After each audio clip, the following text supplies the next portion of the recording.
দেখুন, আমি এটাই বলতে পারি যে উনি একটা কথা ঠিক বলেছেন, উনি একা কত লড়াই করবেন। উনি এসছেন, উনি রাজনীতি সম্পর্কে কিছু জানেন না। উনি এইটুকু আমরা সকলে জানি যে সরকার যাদের রয়েছেন, পুরো সরকারের দায়িত্ব রয়েছে। সেই জায়গায় বিধায়করা কি করছে, সরকার কি করছে, আমার এখানে প্রশ্ন। উনি কি করবেন? সবাই তো টাকা পকেটে ঢোকাচ্ছে, সেটা উনি দেখুক যে কে পয়সা খাচ্ছে, কারা পয়সা খাচ্ছে। ছোট ছোট বাচ্চাদের কেন ছাতা মাথায় দিয়ে ক্লাস করতে হচ্ছে? এটা শুধু হুগলির না, সারা বাংলার সমস্যা। লকেট, যে ছবি দেখাবো আপনাদের, একটা স্কুলের ছবি যেখানে ছাতা মাথায় ক্লাস হচ্ছে। দেখুন সেই ছবি, শিক্ষকের মাথায় ছাতা, পড়ুয়াদের মাথায় ছাতা, চলছে কি ক্লাস। অথচ এলাকার সাংসদ দায় এড়িয়ে গেলেন। এই ছবি পান্ডুয়ার ছবি, হুগলির পান্ডুয়ার স্কুলে ছাতা মাথায় ক্লাস চলছে, সোশ্যাল মিডিয়ায় ভাইরাল ভিডিও। দায় এড়িয়ে গেলেন সাংসদ রচনা বন্দ্যোপাধ্যায়, বললেন হুগলির বহু বিধানসভাতেই বেহাল প্রাথমিক স্কুল, স্বীকার করে নিচ্ছেন, কিন্তু দায়টা এড়িয়ে গেলেন, দায় চাপালেন প্রাক্তন জনপ্রতিনিধিদের উপর।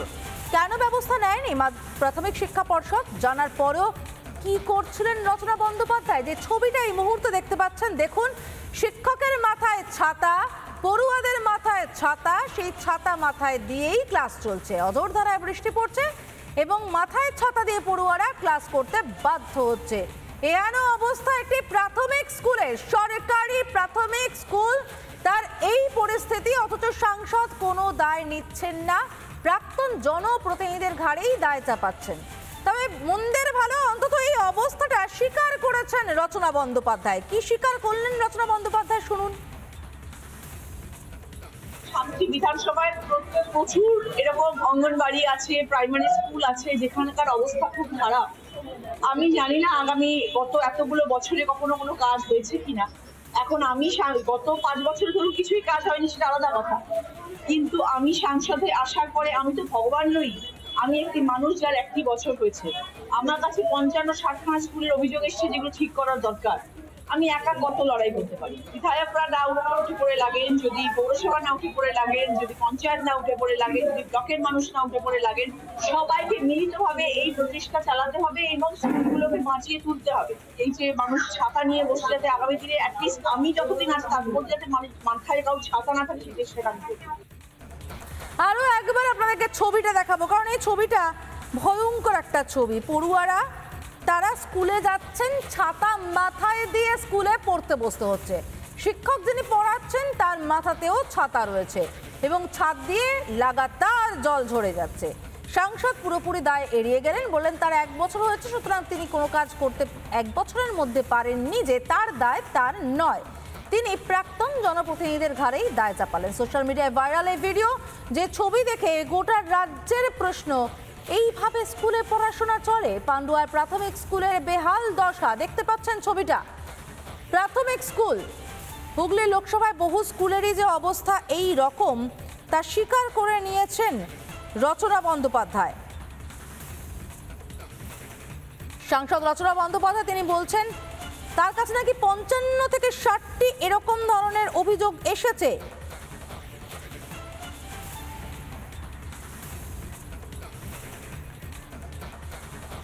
আমাদের সঙ্গে এই মুহূর্তে লকেট চট্টোপাধ্যায় রয়েছেন। লকেট, আপনাকে অনুরোধ করব আপনি একটু আমাদের সঙ্গে থাকুন। আমরা আপনাদেরকে রচনার বক্তব্যটা একবার শোনাতে চাই, সেটা শোনানোর পর আপনার প্রতিক্রিয়া নেব। শুনুন রচনা বন্দ্যোপাধ্যায় এই বেহাল প্রাথমিক স্কুলের দশা নিয়ে কি বলেছেন। আমার 7টি বিধানসভায় প্রচুর এরকম অঙ্গনবাড়ি আছে, প্রাইমারি স্কুল আছে যেখানকার অবস্থা খুব খারাপ। আমি জানি না আগামী গত এতগুলো বছরে কখনো কোনো কাজ হয়েছে কিনা। এখন আমি গত 5 বছর ধরুন কিছুই কাজ হয়নি, সেটা আলাদা কথা, কিন্তু আমি সাংসদে আসার পরে আমি তো ভগবান নই, আমি একটি মানুষ যার 1টি বছর হয়েছে। আমার কাছে 55-60খানা স্কুলের অভিযোগ এসছে যেগুলো ঠিক করার দরকার। আমি একা কত লড়াই করতে পারি? বিধায়করা না উঠে পড়ে লাগেন, যদি পৌরসভা না উঠে পড়ে লাগেন, যদি পঞ্চায়েত না উঠে পড়ে লাগেন, যদি ব্লকের মানুষ না উঠে পড়ে লাগেন, সবাইকে মিলিতভাবে এই প্রচেষ্টা চালাতে হবে এবং স্কুলগুলোকে বাঁচিয়ে তুলতে হবে। এই যে মানুষ ছাতা নিয়ে বসে, যাতে আগামী দিনে অ্যাটলিস্ট আমি যতদিন আছি তার মধ্যে যাতে মাথায় কাউ ছাতা না থাকে, সেটা আমি করবো।